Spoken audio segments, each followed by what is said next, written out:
Assalamualaikum warahmatullahi wabarakatuh. Saya Nabila Safitri dengan NIM 10323009. Di sini saya akan menjelaskan 3 materi. Yang pertama ada sejarah hak asasi manusia di Indonesia.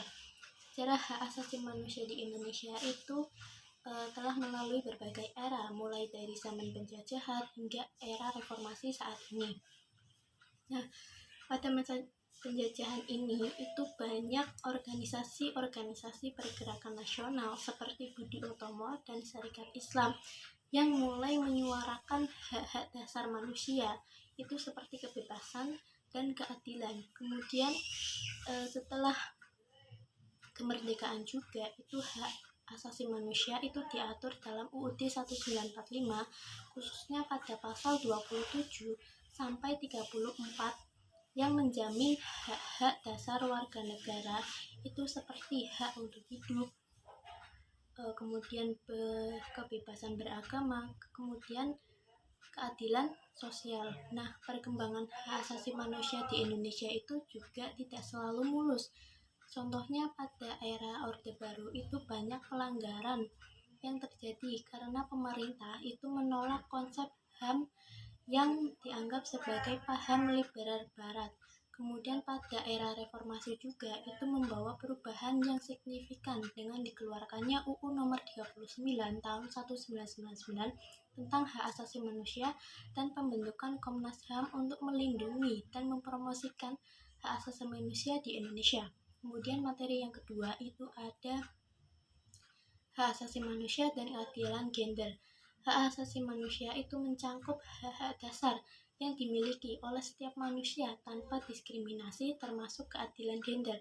Nah, keadilan gender itu juga merupakan konsep yang memastikan bahwa laki-laki dan perempuan ini memiliki hak dan kesempatan yang sama dalam segala aspek kehidupan. Kemudian laki-laki dan perempuan juga itu harus diperlakukan dengan adil dan setara dalam hak-hak politik, ekonomi, sosial, dan budaya. Nah, di Indonesia juga itu keadilan gender masih menjadi isu yang sangat penting karena masih banyaknya kasus diskriminasi dan kekerasan terhadap perempuan.